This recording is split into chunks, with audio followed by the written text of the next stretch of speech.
No, I think that's her. Here we go.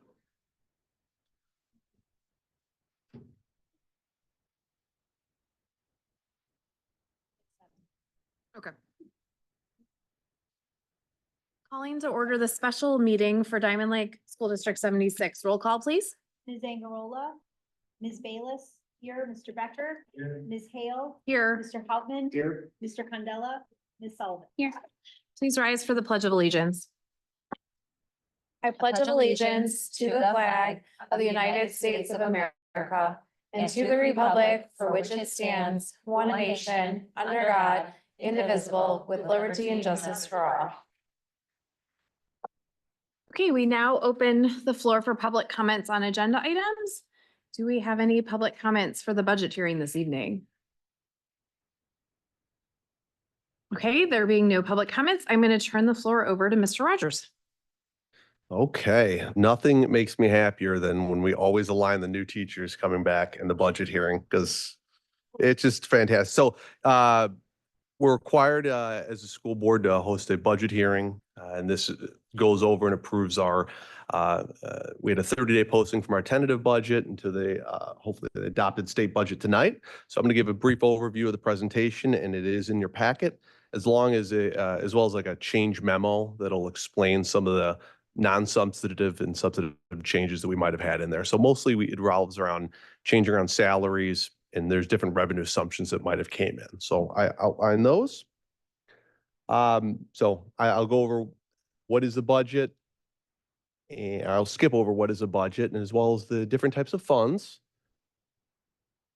An overview of our estimated revenues and expenditures. So we're expecting to get about $19.3 million of revenue this year and about 19.4 of expenditures. So that still leaves us a healthy fund balance of just over $20 million. And there's some historical information as far as our unaudited financials. We expect just about $25 million. Keep in mind, these are unaudited. We hope to get our official audit back sometime in October. But this would still leave us in our operating funds, which is made up of the education, O&M, transportation, IMRF, and working cash, just about 104% of our fund balance expenditure ratio, which leaves us just over a year of reserves. And the important thing with that is it still helps out to have heavy investment income as well, as we're still developing our capital projects list. So historically, you've seen our fund balance has had we've worked really hard at increasing that over the years. And that's been a collaboration of alternate revenue streams we've seeked out, competitive contracts that we've enacted. So we're still sitting just over 100%. And this is over FY23. And once we get FY24, I'll have this chart updated. So the fund balance, we've had two of the highest historical years since I've been here. It's been at 5% for CPI and levy year 22 and 23. We've received the levy year for the FY26 budget, and that's going to be set at 3.4%.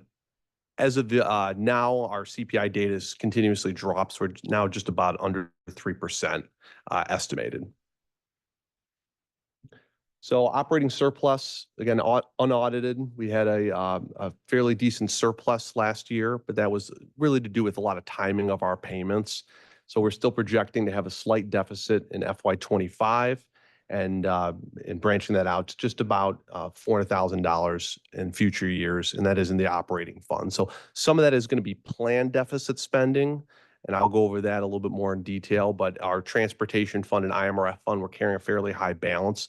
So there's a new ratio, it's called the Miller Rule, and that is if a school district has over 2.5% of a fund balance in any particular operating fund, the district has to have a planned spend down. So our goal is just to be under that. So you take a 3-year rolling average, and right now the IMRF fund is really the only one that we've kind of approached that. So we'll have a little bit of planned obsolescence, planned spend down when we produce our tax levy for this upcoming year.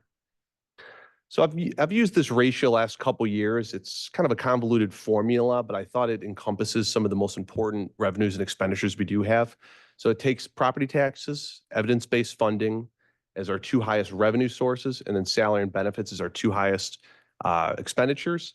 So really what they do is they take a look at the district's perceived future performance and financial health. So if the ratio is over 111%, they think we would have a better chance of having some prolonged fund balance success, I guess, prolonged surpluses. So the district's been in healthy balances over the last couple of years. And that's really, as we're bringing in property taxes and evidence-based funding, we're able to meet our highest expenditure needs. So we can supplement the additional sources of revenue with state and federal funding to offset our supply and purchase services that we may have. We've had a 3.8 over the last several years in our financial profile score, which is the highest we're able to get at this current moment.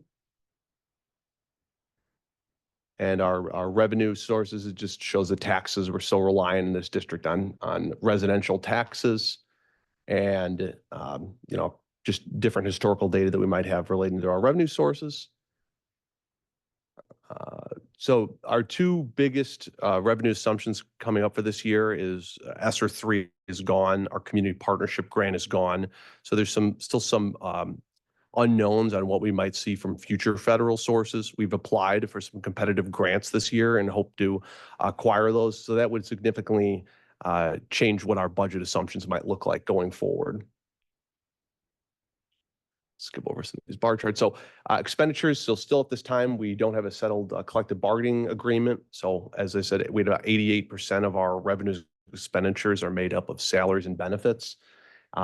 We have still some construction work we're starting to finalize. So we're waiting for final assumptions to come through. We'll present those around December, January for your review. And then, as I mentioned, our grants are unknown at this time. We have the full service community schools grant.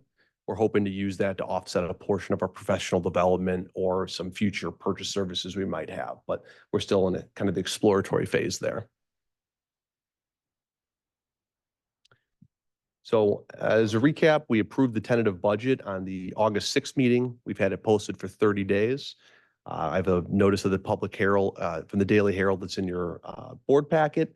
So tonight we're hoping to approve adopt the official state budget in the regular meeting, and then I'll file it with the Illinois State Board of Ed and the Lake County Regional Office by September 30th. So it's kind of quick and a lot of documents that are in the board packet.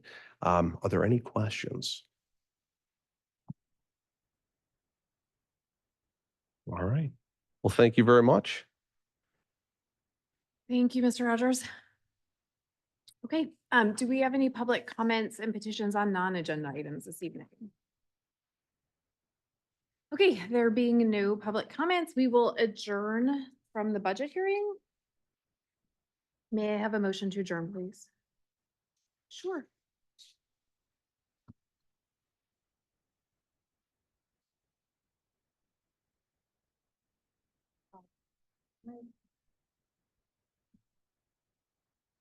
Ms. Sullivan? Yes. Mr. Candela? Ms. Bayless? Yes. Mr. Becker? Yes. Ms. Hale? Yes. Mr. Hoffman? Yes. Okay, the budget hearing is adjourned. Let me know when you're ready.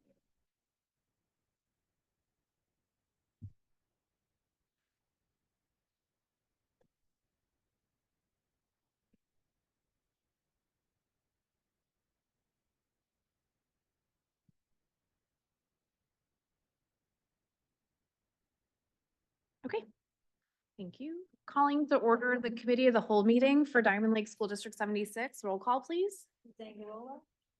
Bayless? Here. Mr. Becker? Here. Here. Mr. Hoffman? Here. Mr. Candela? Ms. Sullivan? Here. Thank you. We now again open the floor for public comments on agenda items. This would be items under the committee of the whole agenda. Do we have any public comments? Okay, then we will move on to, I think, what everyone's been waiting for, which are our presentations.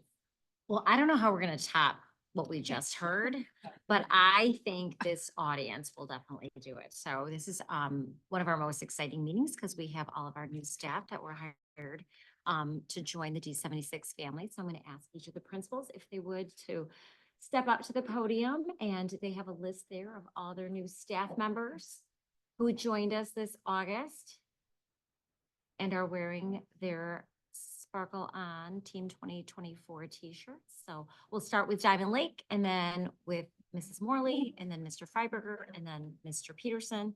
And I believe everyone is here. And if there's a couple that are missing, you can just acknowledge them who's not on the list, but Mrs. Morley.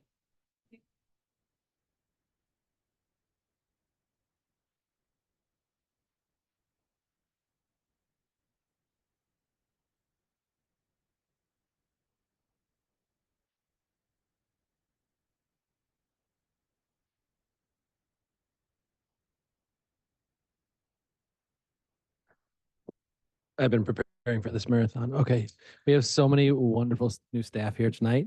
So I'm just going to go from left to right, or sorry, right to left. We have Miss Janet Perez, our new fourth grade dual Spanish speaking. Welcome. And then Miss Becca Wold. She's our SEL and wellness teacher. And then next to Becca is David Stanich. He's our new music teacher and also will be helping out with band. And then we have next to David, we have Ariel Walconis. She's also a part of the middle school. Welcome. And then we have Miss Lisa Brickert. She's our new social worker. She's been wonderful as well. Then moving over, we have Jennifer Lycia. She is a Spanish speaking dual in third grade. And then also we have our dual language teacher, Miss Annalisa Martinez. Congratulations, Annalisa, on your marriage. Then in the back, we have, excuse me, Madison Guerreri, fifth grade monolingual. Welcome, Madison. And then, am I missing anybody? I think that's all of us. So welcome, everybody. So excited to have you. All right. I love how this microphone's like maxed out for height right now. So I really excited here from the West Oak Middle School on welcoming this great group of staff members already in our building, already having a great effect. I love the fact that you guys almost all sit in the same row to help me. So I appreciate that as well. So I'm going to start off with first of all, Jennifer Jones, our new case manager. All right. Yeah. All right. Yes. Anyways, and then really excited to have our two new band directors here. You guys are kind of a lump pair anyways, but Andrew AJ Tripoli, and then Kyle Mesa. All right, next to him is our new instructional coach, Jemima Kim. And then our sixth grade math teacher, that is Karen Sandusky. And then our eighth grade English language arts teacher, Emily Owen. So thank you all for coming here. Appreciate it.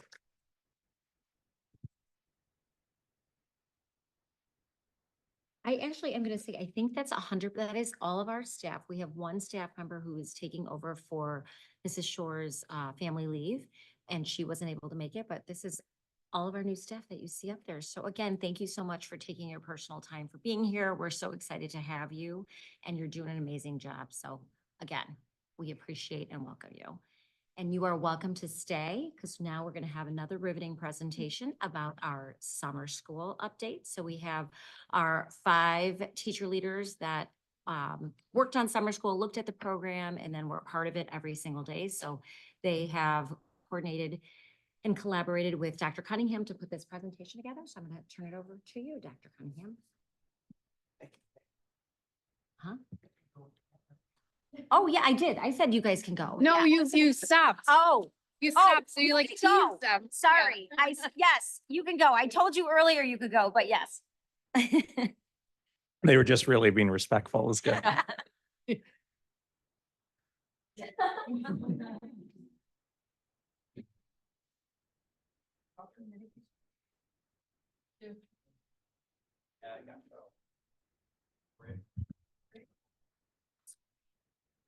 It was very.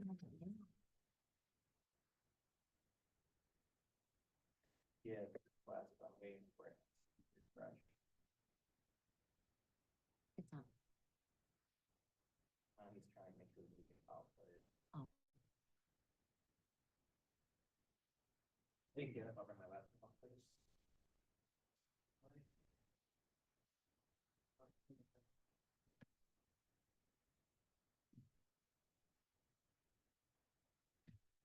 Thank you, everyone. So we're going to talk a little bit about our summer school, summer exploration camp update this evening. So Really, where this group really does play such a huge role in this, and we're really excited to talk about our program, what we brought this summer. If the board remembers, I talked last year when I was presenting that a lot of the research we had seen coming out of COVID is that summer school, which had been focused heavily on remediation and reading and math, including here, but nationally, was not necessarily showing the gains that we wanted it to. And part of the reason is that it was really the two major reasons the researchers found was that it was too short and it was too boring. And so that was really the blunt truth of it. And just with the appreciation of the board and Dr. Sharma Lewis kind of giving a green light, we decided to really repurpose it and reimagine it. We're excited to share what that looked like and some of those results. So up with me tonight, we have Aaron Grubb, Director of Planning for Summer School, and our coordinator for K through 6 through 8, Laura Rogers, our Summer Camp Director on site throughout the summer. Vicki Riley was our K2 curriculum coordinator and also with the Master of Resources, I guess we could say. Now Nicole Clement, 3-5 curriculum coordinator, Cindy Dual Language Programming Coordinator, and then Dora Barron was our Summer Camp Planning Administrative Associate. And also just a couple quick shout outs. One I appreciate first Dr. Berger, who really planted some of the seeds of thinking thematically and how we structured some of the day just to get the thought process going. And then thanks to Robin Clip, who reimagined really how we did ESY, which is that extended school year for our special education students. They were fully integrated in what we did and totally part of all these experiences. So just thank you to both of them and the work that they brought to this. So with that, I'll turn it over to Ms. Grimm. Okay, so like Dr. Cunningham said, we were able to rebrand this year, and instead of summer school, it was summer exploration camp. And based on the name alone, families and students were way more interested this year, and they seemed way more engaged, which is exciting. So camp was Monday through Friday. So we had 4 full weeks with 1 off day for Juneteenth. And then they came at 8 a.m. They were able to receive breakfast, and then they left by 11:30. For the camp, we had each week was a different theme that kind of went along with the activities that we had planned. So we had a travel unit, a career exploration unit, inventions, and nature. And all of these things, we found different activities and things which we'll talk about more of how to incorporate them for all grade levels. So not just older kids or younger kids, but for all grade levels. We had a field trip involved with it, which was really awesome. The kids loved the field trip. And then we used the STAR custom for the pre and post assessment. So we were able to test the kids when they started and then kind of retest at the end. Did I press the button? So we had 4 coordinators who worked on curriculum. So our job before summer school started or summer camp, was to kind of create different activities and lessons for the kids. So we focused on inquiry, STEAM, and then we had like a win time. So what I need, where the students were able to get additional support. But just from the planning beforehand and then watching it happen all summer, the kids were so excited to come to camp every day. They were so excited with the activities. They would hear what other kids were doing, to try new things. They would see all of the materials in the Innovation Center, and they were so excited to be able to do all of those things. And a lot of the kids, I had 2nd grade, and they all said like last summer was so boring, but this summer they had way more fun. They made s'more. I mean, they did so many fun things. So this was definitely a great way to kind of rebrand and get the kids coming to school every day while also still providing them some additional support. Yes, and we also heard a lot of that from the parents as well when they were dropping off. Very excited and very loved the new program. And this is what our structure looked like. It's kinder through 7th grade. So whatever grade it says is what the grade that they were in previously. The only grade that's not on there is the incoming kindergartners. They also were there, and Elva Garcia and Colleen Brogy were the teachers and helping them get ready, and their schedule looked very similar.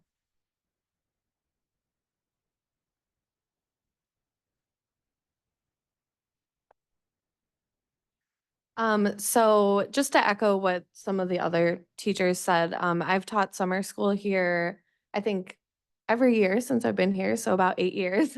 And this is definitely the most engaged I've ever seen the kids in summer learning. They definitely really enjoyed it.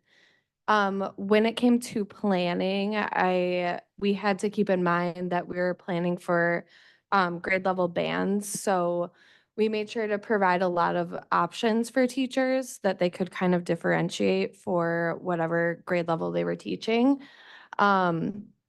So in the 3 through 5 planning, some examples of activities they did during like career week was, well, Vicky Riley did a great job of compiling a lot of volunteers to kind of explain different types of careers, whether it's careers in the trades or in business and marketing, construction, just a wide variety. And then the kids kind of got to explore different career types and do STEAM activities that applied to the different careers. So we made heart pump models, which was really cool. The kids loved those. We made HVAC systems. And sorry, I'm trying to think of some of the other cool ones we had. There was a safety scavenger hunt. Oh, thank you. Yes. Safety scavenger hunt. And it was just really cool to see the kids explore different types of careers and kind of apply what they learned. And then I also tried to include a literacy component in the 3 through 5 planning. So I gave some different read alouds and videos that the kids could interact with. And then at the end of the week, they were able to kind of say a career that they thought was interesting and write about it a little bit. And just to tail on what she said is the dual aspect of it is offering all of these resources in English and in Spanish allowed students to kind of explore a little bit more. And the ones who were just a little curious about searching something in Spanish or wanting to read it in Spanish had those opportunities. And so it kind of brought language and culture just a little bit more to the classroom. So I thought that was really nice. And I got a lot of feedback from the kids, just having those resources there and them having them there and them having to choose, like I can choose if I want it in English and in Spanish, and I would say yes. And so to see them like choose Spanish would, of course, make my heart glow. But it was nice to see that, like for it to come out of them without having me, assign a specific time for that. And I heard the same from the other dual language teachers that were there. So that was nice.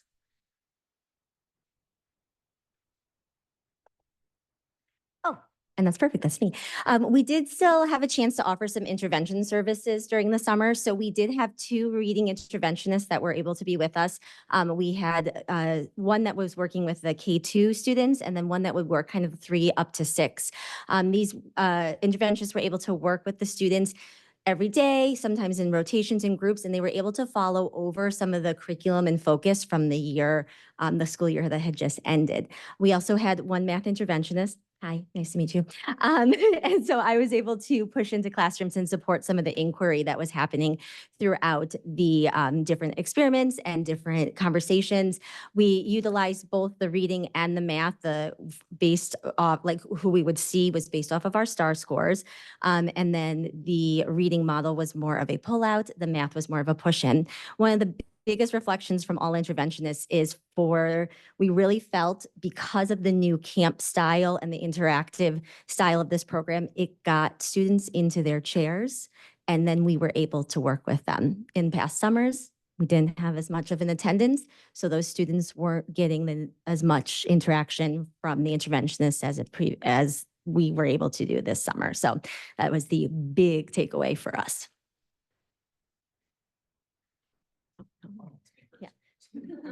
Sorry. So just to recap a little bit, just to give you some numbers. So our enrollment, when we switched systems, you can see it went up. And then our daily attendance also improved significantly by about 15%, which translated from 122 students to 179 daily. In terms of STAR growth, really, we never really thought that we would see major growth pieces because we're still doing 19 days of summer school that ends in late June. It's still only a few hours long. And if you're a student that maybe typically attended 80% of the time, you're going to be there about 17 days, maybe 16 days of learning. So the correlation to fall testing, it came out basically what we thought it would be. Reading was there, but math actually took a nice jump in terms of students that did not regress.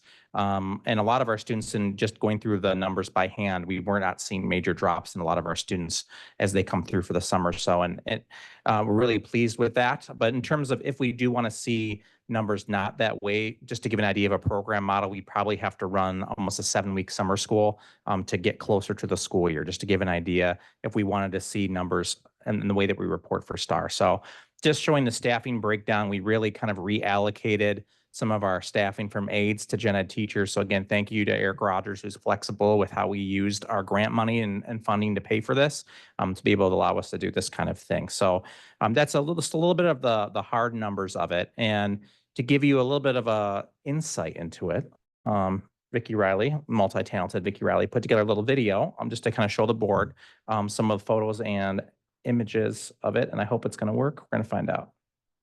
Should I hit play? Okay.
Great. Nope, and do it again? No, just kidding. Okay, so really nice job. And it was just great to see students see so much application to the skills that they learned during school. It was really valuable, the connections they made to what college and career can do, nature, travel at all levels. We saw such great inquiry and engagement from our students in a positive way. A lot of engineering, as you can see. So here's really our next steps. So as Mr. Rogers alluded to in his budget presentation, thinking about funding differently, we're going to collaborate with our FSCS grant coordinators to plan for our 2025 summer programming. The reality is they do give us that capability to potentially extend into a full day of summer school where we can have academics to the morning and they can offer things to the afternoon, enrichment, all kinds of activities. There's a lot of opportunities there for what we can do with them. So we're going to partner closely. As you can see, summer school for us in many ways is about engagement and growth. So that means Dr. Berger will be involved with that as well, given that being really two of her passions. And we're going to look for how we can identify some effective pre and post assessments. What we used was something called STAR Custom, which is something that it's going to be great for teachers to understand it because you can actually target each individual student's specific skill needs. We can quiz them constantly in class, their MTSS times with exactly what they want. It's just that none of those skills really translated to what we were doing during the summer. And so we won't use that again. What we decide we'll probably land on is some key vocabulary at the beginning, and we want them to make sure they know and understand, especially important for English language learners. So that'll be some of our work as well as how we want to more effectively pre and post assess, because also STAR is not necessarily the best measure either to look at the September scores from when the last time they were in school was late June. So with that, thank you so much. And what questions do you guys have? I just have one quick question. Obviously, the summer program is meant to enrich the students who are in our tier 3. Do you have a breakdown, given that it was sort of rebranded? Did you have more students who were that you were hoping would attend? Did you have more tier 1, tier 2? Do you have any data on that? Because it looks like there's about roughly 40 more kids. So I was just curious to know if that yeah, where did we pull Where from we that? pull from. And what are you anticipating hopefully for next year? I guess, Vicky, what would you say in terms of the intervention groupings? Did you see larger groupings? Yes, it was the first time too, we were going K5. Yes, it was the first time also we were going K5 for intervention because typically we've been located in different buildings in years past. So the intervention caseload felt larger. The big thing with like the enrollment from the 40 kids, the change of just them being there, tier 2, tier 3, tier 1, like we had so many more kids actually in those seats. So those kids that were tier 2 and tier 3 gained so much more than they had in years past just because of the engagement of the program, which was the benefit. Did you want to say something, Cindy? Yeah. Say that a lot of the students also were newcomers. And so it was a good opportunity for them to kind of embrace just the school and the culture and just the building altogether, just in a different way. And so I think that that also helped other students become more motivated just to come to school, I think. That's a great point. Stanley did a really nice job helping families register early, and they could start with summer school for some of our newcomer families especially. So we really did pull from all groups. We noticed it in our tier 2 and 3 more because they were just there more often for intervention. In terms of class sizes, our dual sizes were bigger, and they were mostly it was most of the group at some of the grade levels that was in the dual program on both sides, English and Spanish. So I guess everyone, if you want to think of it that way, but we did see a noticeable larger amount of tier 2 and 3 because we were servicing more kids.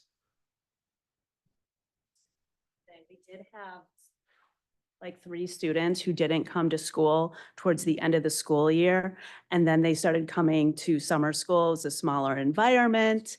And it was so great to get them here and, see them come and interact with kids, interact with the teachers. So it's really great. Laura did a really nice job with that, working with those students, especially to help them be comfortable in school. One quick question. Was transportation also involved? I don't know if I missed that. There's busing to and from, they got breakfast and we're engaged like that. I mean, I think that's amazing. I think all the work you did, it's going to show, in so many different ways. We all know traditional summer school where you're sitting there for 3 hours in a cold room with books and pencils. And I just think it's amazing what you did. So thank you. Great. Thanks. The rooms were cold, but that's because the AC was working. So. I just have a question about the breakdown from like each school. I would imagine that middle school might not be as well attended as some of the younger grades. And I just was curious if that is the case. Just, again, assumption. If there are any ideas that you guys are thinking of in ways to try to attract more middle schoolers, whether it be, I don't know, not having to go quite as early in the morning or Sure. Just, yeah, bring it. I want to hear it. I don't think so, you know. No, I just think that one of the biggest motivators, I mean, of course, I'm like, and I'm gonna be there. No, was letting them know that it wasn't going to be traditional. And I think that that was key to getting more students in, is letting them know that it was going to be different than they had experienced before. And another thing that I told a lot of the students was, you're the foundation. You're gonna tell us if this is if we can continue this or we're gonna go back to the old model. And so them feeling like they're going, that their input matters, I think had, was big. And I think that made them more comfortable coming to school and wanting to come every day because it's like they knew it was something new. And I think that if we kind of promote it a little bit more in the middle school in that same way, I feel like they will be more willing to come to school and willing to just explore and experiment and see what it's about. That's my opinion. And I think it'll sell itself too, right? Like now that kids have gone through it and they had such a positive experience that when you start talking about it again, you know, which we start doing in January, we can start talking about it and get these kids to really be kind of our cheerleaders and our ambassadors of the camp. Yeah, and that was just one idea I had, was just like maybe even surveying the middle schoolers to give them a little bit more feeling of like, what topics are you more interested in? And then they at least have a little bit more buy-in as well. We did have several middle schoolers that stepped away for band camp in the middle and actually came back for the last 2 days of camp, 1 to 2 days. So that I think told a lot just in them coming back for those 2 days. That's a great insight. It was the smallest of the three. It was much bigger than it usually is. It still was the smallest of the three. And it could be what we offer after. When we partner with the grant group, honestly, there's some really cool things that we can potentially fund through that. That could be a huge part of it. But surveying could be a great piece as well, and being able to directly show we're making that connection. I think this is just the beginning of something really good. So we'll hopefully see those numbers continue to grow. I just wanted to say thank you. I think you guys did an outstanding job.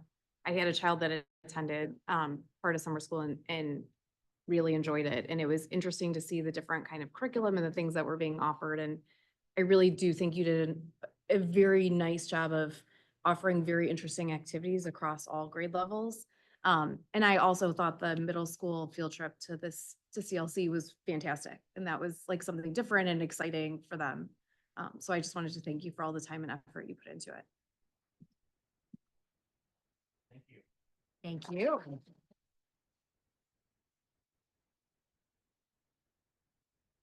Thank you again, and that concludes our presentations for the evening. Okay, we will now move on to our business agenda. The first item on the business agenda is just up for review, and that is the omnibus vote agenda. That will be voted on at the next September board meeting. And the second item on the business agenda is the adoption of the 2024-2025 budget. Whereas the Diamond Lake 76 Board of Education, County of Lake, State of Illinois, caused to be prepared in tentative form a budget, and the secretary of this board has made the same conveniently available to public inspection for at least 30 days prior to final action thereon. And whereas a public hearing was held as to such budget on the 6th of August, 2024, notice of said hearing was given as required by law, and all other legal requirements have been compiled with. Now therefore be it resolved, this should say complied with. Now therefore be it resolved, the Diamond Lake 76 Board of Education as follows. Section 1, that the fiscal year of the school district be and the same is hereby fixed and declared to be beginning July 1st, 2024 and ending June 30th, 2025. And section 2, that the following budget containing an estimate of amounts available in each fund separately and expenditures from each be and the same is hereby adopted as the budget of the school district for said fiscal year. May I have a motion to approve, please? Ms. Sullivan? Yes. Mr. Becker? Ms. Bayless? Yes. Ms. Hale? Yes. Mr. Houtman? Yes. Mr. Campbell? Okay. The budget is approved. And that concludes our business agenda for the evening. Moving on to board discussion. Do we have any items for board discussion? No. Okay. We had 6 freedom of information requests. I just want to share with you all, because this is a lot, but they were given to the majority of schools in Lake County. I'm not sure, you know, what the purpose was, but everybody in the area got them because we were all communicating. So the majority of this information is found on our website, so nothing really had to be recreated. So we kind of just, as you saw from our responses, either directed them or provided them the link that was available.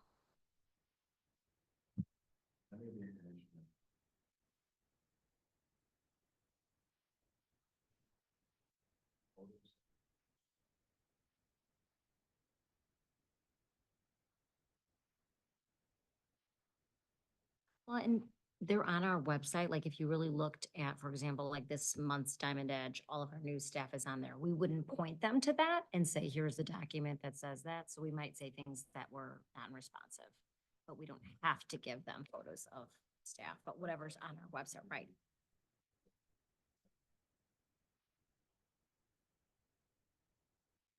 Correct. We did not give any information that was not required by law. And the other pieces is they would all respond back that we've received it, that we're, we received your FOIA, so they didn't ask us for further information.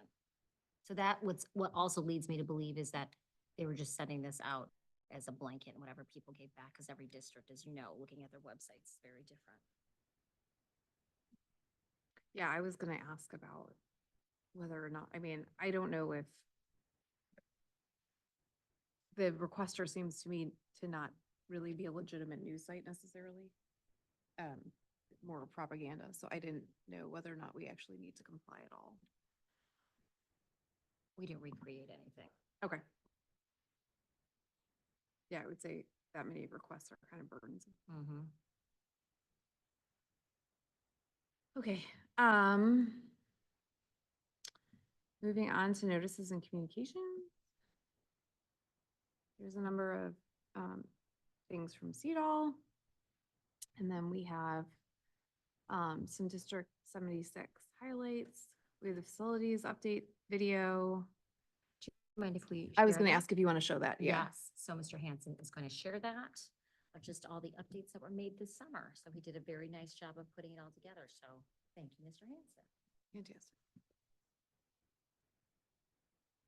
When visiting West Oak campus, the community will notice newly refreshed sidewalks, asphalt, and parking spaces. These improvements are part of the ongoing efforts to enhance the campus experience for everyone. Staff and students now have a newly upgraded outdoor bistro area where they can hang out, learn, and relax.